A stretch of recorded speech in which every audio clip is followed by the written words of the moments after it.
నమస్తే. ప్రస్తుతం మనతో పాటు సీనియర్ జర్నలిస్ట్ భరద్వాజ్ గారు ఉన్నారు. ఆయనతో మాట్లాడదాం. నమస్తే సార్. నమస్తే. సార్, ఇప్పుడు నిన్నటి నుంచి టీడీపీ జనసేన బీజేపీ పొత్తుల కోసం ఢిల్లీ వెళ్ళారని తెలిసింది. సో ఇది ఒకవేళ ఖరారు అయితే మళ్ళీ 2014 ఎన్నికలు మళ్ళీ రిపీట్ అయ్యే అవకాశం ఉందంటారా? అంటే బీజేపీ కలుస్తుందా లేదా అనేది కన్ఫ్యూజన్ ఈ రోజుకి. అంటే అధికారికంగా సమాచారం లేదు, కానీ ఒక ప్రయత్నం చేసే దీనికోసం వీళ్ళు ఢిల్లీ వెళ్ళారు. అయితే టీడీపీ నాయకుల్లో చాలామందిలో బీజేపీతో పొత్తు లేకుండా ఉంటే బాగుంటుంది అనే అభిప్రాయం చాలా బలంగా ఉంది. గోరంట్ల బుచ్చయ్య చౌదరి లాంటి వాళ్ళు ఓపెన్గానే మాట్లాడారు దాన్ని. అంటే బీజేపీతో పొత్తు పెట్టుకుంటే మైనారిటీ ఎస్సీ ఎస్టీ ఓట్లు కొంత వెనక్కి వెళ్ళే అవకాశం ఉంది, అవి గంపగుత్తగా వైసీపీ వైపు టర్న్ అయ్యే ప్రమాదం ఉంది. అంటే ఆల్రెడీ అటువైపే ఉన్నాయి అవి. అయితే వాటిని తమ వైపు తిప్పుకునే అవకాశం చేజారిపోతుంది అనేటువంటి భయం టీడీపీలో ఉంది. బీజేపీతో కలవటం కంటే కూడా లెఫ్ట్తో కలిస్తే ప్రయోజనం అనే అభిప్రాయం చాలామంది తెలుగుదేశం నాయకుల్లో ఉంది. బీజేపీతో కలిసిన తర్వాత లెఫ్ట్ వీళ్ళ జోలికి రాదు. కాబట్టి బీజేపీ కంటే కూడా లెఫ్ట్కి ఓట్ బ్యాంక్ ఎక్కువ ఉంది నిజానికి ఏపీలో. అది సిపిఐ కావచ్చు, సిపిఎం కావచ్చు, కొంత ఓట్ బ్యాంక్ బేస్ ఉంది ఆ పార్టీలకి. అందుకని ఆ పార్టీలను కలుపుకోవడం బెటర్ బీజేపీతో కంటే కూడా అనే అభిప్రాయం ఉన్నప్పటికీ చంద్రబాబు నాయుడుకి మాత్రం బీజేపీతో వెళ్ళాలనే కోరిక ఉంది. ఆ కోరిక ఉండడానికి కారణం ఏంటంటే కేంద్రంలో మళ్ళీ బీజేపీయే వచ్చే అవకాశం ఉంది అనే కొన్ని ఇవి ఉన్నాయి. అంటే ఆల్రెడీ వచ్చేస్తుంది అనే అభిప్రాయంతో ఇప్పుడు ఎలాగైతే వీళ్ళు విస్పరింగ్ క్యాంపెయిన్ చేస్తున్నారు, ప్రభుత్వం మారబోతోంది, ఏపీలో తెలుగుదేశం వచ్చేస్తోంది, జగన్మోహన్ రెడ్డికి రోజులు దగ్గర పడ్డాయని ఒక ప్రచారం బలంగా చేస్తున్నారు టీడీపీ జనసేన శ్రేణులు. విస్పరింగ్ క్యాంపెయిన్ అంటాం మనం. గుసగుసల ప్రచారం చాలా బలంగా చేస్తున్నారు. ప్రతి చెవి దగ్గర జోరీగలాగా చెప్తున్నారు, హిప్నటైజ్ చేసేలాగే. జగన్ ఓడిపోతున్నాడు అని చెప్పే ప్రయత్నం విపరీతంగా చేస్తున్నారు. ఈ ప్రయత్నానికి ఎక్కడో గండి పడుతుందో అనేటువంటి ఒక భయం ఉంది. అయితే ఈ ప్రయత్నంలో భాగంగానే బీజేపీ కూడా అదే ప్రచారం చేస్తోంది. కాంగ్రెస్ పార్టీ గెలవబోవడం లేదు, బీజేపీయే మళ్ళీ కేంద్రంలో ప్రభుత్వాన్ని ఫామ్ చేయబోతోంది, ఎన్డీఏ ప్రభుత్వమే రాబోతోంది, యూపీఏ కాదు అనేదాన్ని వాళ్ళు చాలా బలంగా తెలుగుదేశం పార్టీ విస్పరింగ్ క్యాంపెయిన్ మించిన లెవెల్లో చేస్తున్నారు. చంద్రబాబు నాయుడు గారికి కూడా ఆ భ్రమలోకి వెళ్ళాడు. అంటే వచ్చేస్తోంది బీజేపీ అనే అభిప్రాయంతో ఉన్నాడు ఆయన కూడా. ఆ అభిప్రాయంతోనే ఎందుకైనా మంచిది, కేంద్రంతో సయోధ్యగా ఉండటం మంచిది అనే ఉద్దేశంతో ఒక ప్రయత్నం చేస్తున్నాడు. అందులో భాగంగానే వెళ్ళాడు ఆయన. రెండోది, పవన్ కళ్యాణ్ మొదటి నుంచి చెప్తున్నాడు బీజేపీతో మేము ప్రయాణం చేస్తాము అనేది. ఆయన మొదట పొత్తుల విషయం మాట్లాడిన మొదటి మీటింగ్లోనే చాలా క్లియర్గా తెలుగుదేశం, బీజేపీ, జనసేన కలిసి వెళ్ళాలి ఎన్నికల్లో, ఎట్టి పరిస్థితుల్లోనూ ప్రభుత్వ వ్యతిరేక ఓటు చీలకూడదు, మీరు రూట్ మ్యాప్ ఇవ్వండి, నేను నరుక్కొచ్చేస్తాను అని చెప్పి బీజేపీ నాయకత్వానికి ఆయన పదే పదే విజ్ఞప్తులు చేశాడు. ఆ విజ్ఞప్తులు చేస్తున్న రోజుల్లో సోము వీర్రాజు గారు ఏపీ బీజేపీ చీఫ్గా ఉన్నాడు. ఆయన అప్పుడు భీమవరంలో ఒక సమావేశం జరిగింది. పవన్ కళ్యాణ్ చంద్రబాబుతో పొత్తు పెట్టుకుంటాం, అలాగే బీజేపీని కలుపుకుని వెడతామని మాట్లాడుతున్న రోజుల్లోనే భీమవరంలో జరిగిన ఒక బీజేపీ మీటింగ్లో సోము వీర్రాజు చాలా స్పష్టంగా మేము తెలుగుదేశానికి వైసీపీకి సమాన దూరంలో ఉంటాము అని చెప్పాడు. అయితే ఈ మధ్యకాలంలో 2-3 సార్లు అమిత్ షా చంద్రబాబును కలవటం, మధ్య చర్చలు జరగటం ఇలా జరుగుతోంది, కానీ సీరియస్గా వాళ్ళు పొత్తు పెట్టుకుంటారు అనేది నేను అనుకోవడం లేదు. ఒకవేళ పెట్టుకున్నా పెట్టుకోవచ్చు, అది డిపెండ్స్ అపాన్. అంటే వాళ్ళకి ప్రధానంగా కావాల్సింది ఎంపీ సీట్లు కావాలి వాళ్ళకి ఏపీ నుంచి.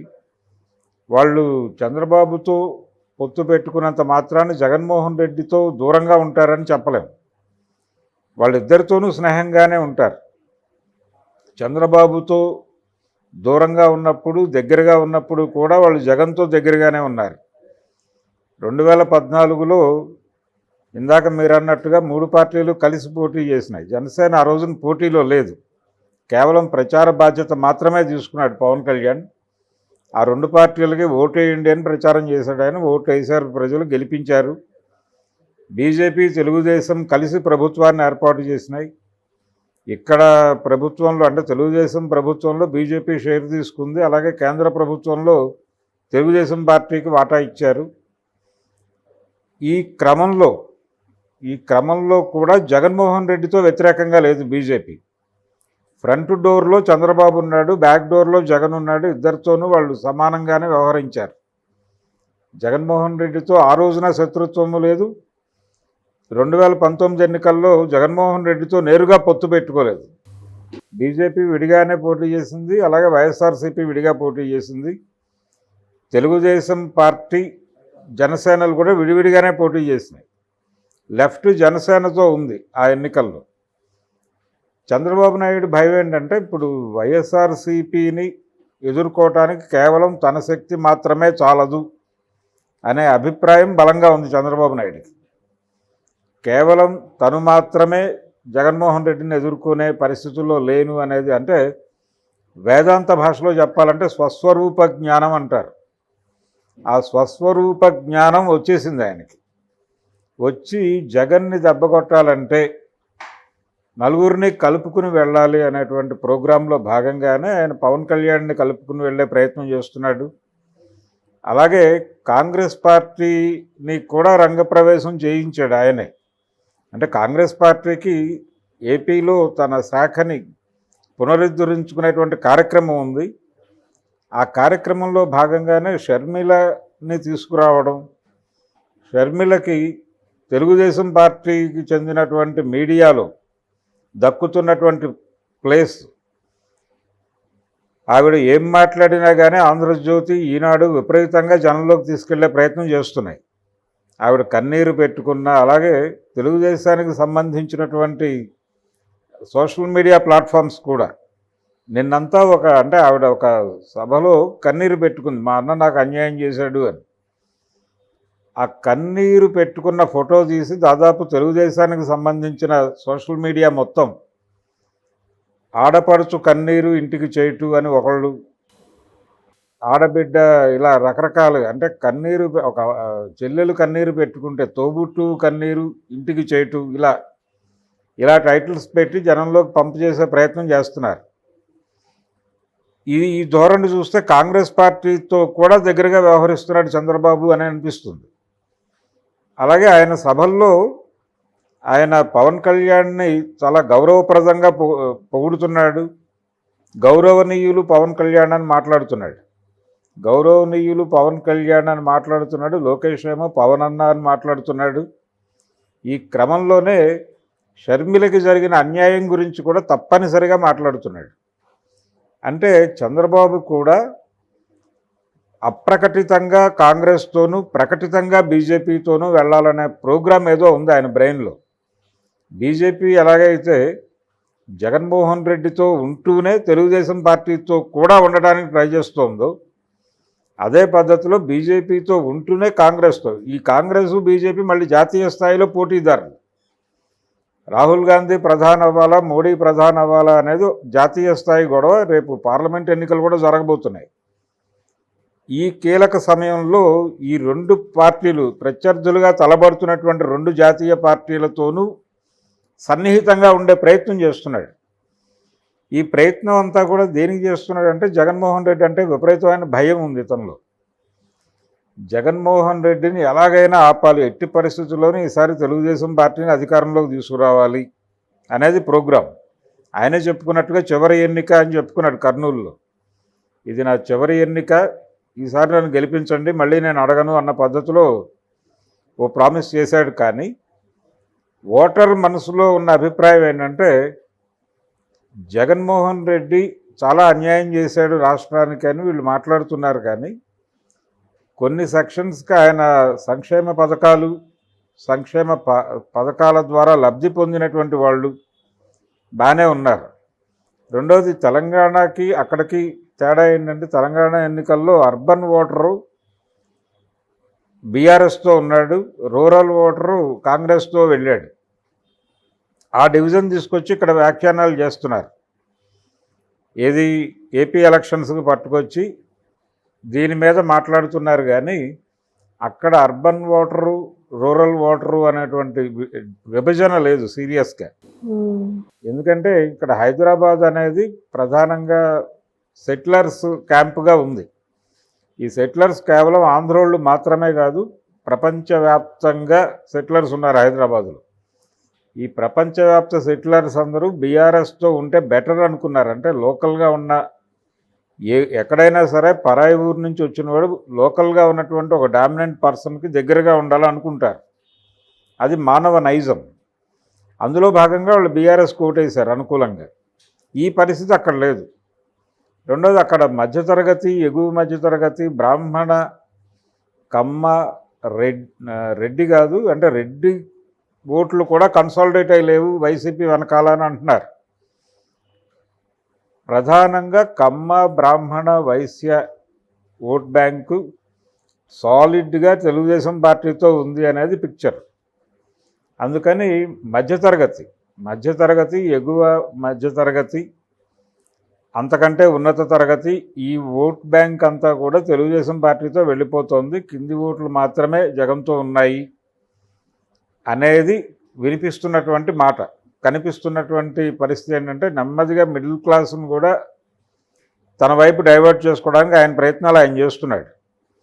అలాగే వీళ్ళు కూడా కింది స్థాయి ఓట్ల కోసం ప్రయత్నం చేస్తున్నారు. కానీ విస్పరింగ్ క్యాంపెయిన్లో తెలుగుదేశం పార్టీయే ప్రముఖంగా ఉంది, ముందంజలో ఉంది. వైసీపీ కొంత వెనకబాటుతనంతో ఉంది. ఈ గందరగోళాన్ని సెటరేట్ చేసుకునే ప్రయత్నాల్లో అంటే ఏ మేరకు విస్పరింగ్ క్యాంపెయిన్ తీసుకెళ్లారంటే వీళ్ళు జగన్మోహన్ రెడ్డితో దాదాపు 10 ఏళ్లుగా ప్రయాణం చేస్తున్నటువంటి కార్యకర్తలకి కూడా తెలుగుదేశం పార్టీ గెలవబోతోందేమో అనే భ్రమ కలిగించగలిగారు. ఆ లెవెల్లో ఒక హిప్నోసిస్ ధోరణిలో జరుగుతోంది అక్కడ ప్రచారం. ఈ ప్రచారం జరుగుతోంది. దీన్ని ఎలా రెక్టిఫై చేసుకోవాలనే ప్రోగ్రాంలో జగన్ ఉన్నాడు.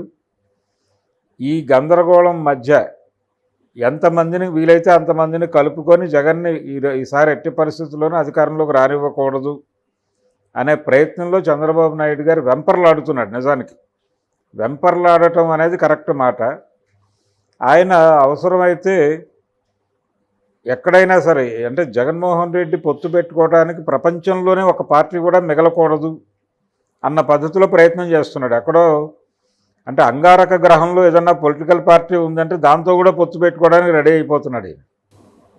చంద్రమండలంలో ఎవడైనా పార్టీ పెట్టాడంటే అక్కడికి వెళ్ళి వాటితో పొత్తు పెట్టుకోవడానికి కూడా సిద్ధపడే పరిస్థితిలో చంద్రబాబు నాయుడు అంటే అంత ఇదిగా ఉన్నాడు, అంత డెస్పరేటివ్ మూడ్లో ఉన్నాడు ఆయన.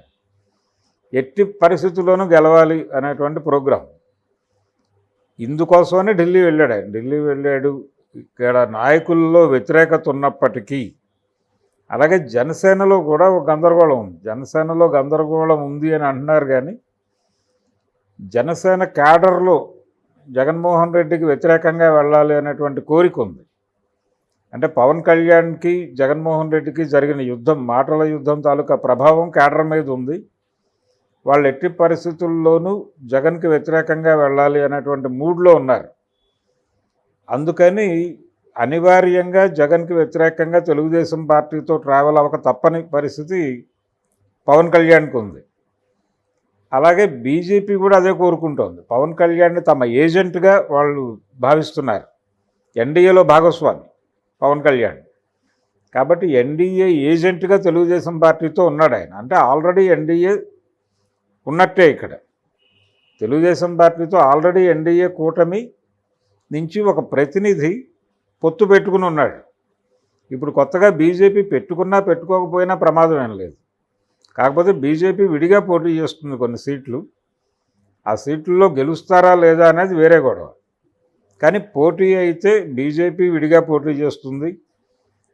జనసేన అలాగే టీడీపీ కూటమి పోటీ చేస్తుంది. కాంగ్రెస్ విడిగా పోటీ చేస్తుంది. కాంగ్రెస్ కొంత తెలుగుదేశానికి గెలుపు అవకాశాలకు దోహదపడే పద్ధతిలో అభ్యర్థుల్ని పెట్టచ్చు. తెలుగుదేశం విజయావకాశాలు దెబ్బకొడతారు అనుకున్న చోట అభ్యర్థులను ఉపసంహరించుకోవచ్చు. ఆ స్ట్రాటజీలో కాంగ్రెస్ వెళ్తోంది. ఇలా ఏపీ రాజకీయాలు చాలా గందరగోళంగా సంక్లిష్టంగా మారిపోయినాయి. ఈ సంక్లిష్ట ప్రపంచంలో నుంచి అంటే ఇది టోటల్గా జగన్ని టార్గెట్ చేస్తున్నారు అందరూ ప్రతి పార్టీ కూడా జగన్ని ఎట్టి పరిస్థితుల్లోనూ ఈసారి అధికారంలోకి రానివ్వకూడదు అని చెప్పి ప్రయత్నం చేస్తున్నారు. ఇంతమంది శత్రువులతో పోటీ దెబ్బలాడుతున్నటువంటి హీరోగా జగన్ ఫోకస్ అయితే ప్రజల మనసుల్లో ప్రజలందరిలోనూ ఒక జాలి కలిగితే వెళ్ళి ఫ్యాన్ గుర్తు కోటేసే ప్రమాదం ఉంది. ఈ భయం కూడా ఉంది తెలుగుదేశంలో కొంతమంది నాయకుల్లో, ముఖ్యంగా గుంటూరు జిల్లా నాయకుల్లో. గుంటూరు జిల్లాలో ఉన్నటువంటి తెలుగుదేశం నాయకులు కొంచెం మాట్లాడుతున్నారు ఓపెన్గా, ఇదేదో బూమరాంగ్ అయ్యేలాగా ఉంది. అతిగా అంటే చిన్న పావునైనా పెద్ద కర్రతో కొట్టాలనే సామెత ఉన్నప్పటికీ మరీ పెద్ద కర్ర వాడే ప్రయత్నం చేస్తున్నాడు చంద్రబాబు నాయుడు గారు. అది ఎక్కడో బూమరాంగ్ అయ్యి జనాలు సింపతి జగన్ వైపు టర్న్ అయ్యి అయ్యో పాపం ఒక్కడిని చేసి ఇంతమంది అని అనుకుని వెళ్ళి ఫ్యాన్ గుర్తు కొట్టేస్తారేమో అనే భయం గుంటూరు జిల్లా తెలుగుదేశం పార్టీ నాయకులు వాళ్ళిద్దరూ మాట్లాడేశారు ఓపెన్గానే. ఈ గందరగోళంలో ఇప్పుడు ఢిల్లీ వెళ్ళాడు ఆయన. మరి బీజేపీ, నా ఉద్దేశంలో అయితే బీజేపీ వీళ్ళతో కలుస్తుందని నేను అనుకోవడం లేదు, కానీ అనునయించి పంపిస్తారు. వాళ్ళు ఎవరితోనూ శత్రుత్వం ఉండదు వాళ్ళకి. ప్రపంచంలో ఎవరితోనైనా మేము తప్పనిసరిగా మీకు మేము సహకరిస్తాం, మీరు కూడా మాకు సహకరించండి అనే చెప్తారు వాళ్ళు. అలాగే బీజేపీతో జగన్మోహన్ రెడ్డికి గొడవ ఏం లేదు, చంద్రబాబు నాయుడు ఇప్పుడు గొడవ పడే పరిస్థితుల్లోనూ లేడు. మొత్తం కెరియర్ చూస్తే బీజేపీని ఏ రోజున జగన్మోహన్ రెడ్డి సీరియస్గా విమర్శించలేదు, చంద్రబాబు నాయుడు విమర్శించాడు. చంద్రబాబు నాయుడు పొత్తు పెట్టుకున్నాడు, మోడీ భజన చేశాడు, మోడీని తిట్టాడు బహిరంగ వేదికల మీద. అలాగే చంద్రబాబు నాయుడిని బహిరంగంగా దూషించాడు పవన్ కళ్యాణ్. పరస్పరం దూషించుకున్న వాళ్ళందరూ కలిశారు. ఇప్పుడు కలుస్తారనే భ్రమ కల్పిస్తున్నారు. కానీ చంద్రబాబు నాయుడిని పవన్ కళ్యాణ్ని తప్ప జాతీయ స్థాయిలో నేరుగా సోనియా గాంధీ మీద కూడా ఎప్పుడూ విమర్శలు ఎక్కువ పెట్టలేదు ఆయన జగన్మోహన్ రెడ్డి. అలాగే మోడీ మీద కూడా పెద్దగా ఆయన ఎప్పుడూ విరుచుకుపడలేదు. చాలా మాట్లాడాల్సిన సందర్భం వచ్చినప్పుడు కూడా చాలా సాత్వికంగానే మాట్లాడాడు. కాబట్టి అతను కొంత రాజకీయ స్పృహతో ఉన్నాడు. అంటే రెండోది, ఈసారి గెలుపు జగన్మోహన్ రెడ్డి కంటే కూడా చంద్రబాబుకే అవసరం. ఎందుకంటే ఆయనే అన్నట్టుగా చివరి ఎన్నిక జగన్మోహన్ రెడ్డి ఈసారి ఓడిపోతే మళ్ళీ గెలుస్తాడు. అంటే ఇప్పటికి వాళ్ళ పార్టీ ఓడిపోయినప్పటికీ అది విన్నింగ్ పార్టీయే. పార్టీ పెట్టిన తర్వాత అది సీరియస్గా కంటెస్ట్ చేసిన మొదటి ఎన్నిక ఓడిపోయింది, రెండో ఎన్నిక గెలిచింది, మూడో ఎన్నిక ఓడిపోతే నాలుగో ఎన్నికలో గెలుస్తారు. దానికి అంటే యవ్వనంతో ఉన్న పార్టీ అది, దానికి జీవం ఉంది. ఇది గనక ఈసారి అధికారం రాకపోతే మరణిస్తుందేమో అనే అనుమానం ఉన్నటువంటి పార్టీ తెలుగుదేశం. అందుకని తెలుగుదేశాన్ని బతికించుకోవడం కోసం నానా కష్టాలు పడుతున్నారు అందరూ. ఈ కష్టాలు ఏ మేరకు ఫలిస్తాయి అనేది చూడాలి. రేపు 13వ తారీఖు నోటిఫికేషన్ అంటున్నారు. నోటిఫికేషన్ వచ్చేలోపే పొత్తులు ఖరారవ్వాలి. ఈ టూర్లో బీజేపీ నుంచి ఒక సానుకూల వర్తమానం ఏదైనా పట్టుకొస్తాడేమో చంద్రబాబు చూడాలి. Okay sir, thank you sir. Thank you అండి.